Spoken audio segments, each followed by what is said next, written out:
پسر بحر پدر جانت فدا کن، پسر بحر پدر جانت فدا کن. کفی پایش ببوس نرم نرم صدا کن.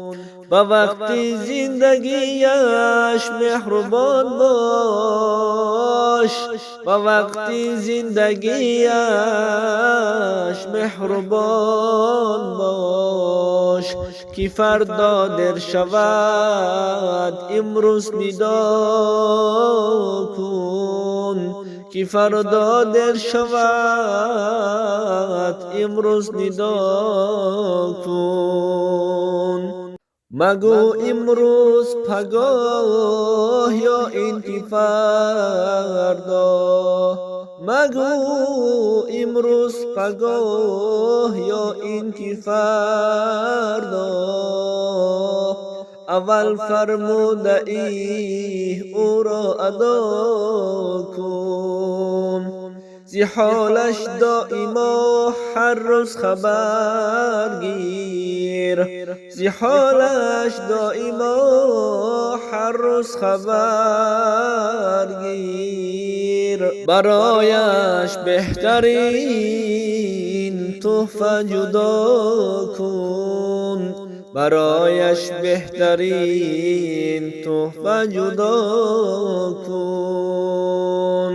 اگر شاهی شاهانی تو در عالم، اگر شاهی شاهانی تو در عالم، برای دیدنش خود را گدا کن، برای دیدنش خود را گدا کن. خبرداری ز یعقوب و ز یوسف،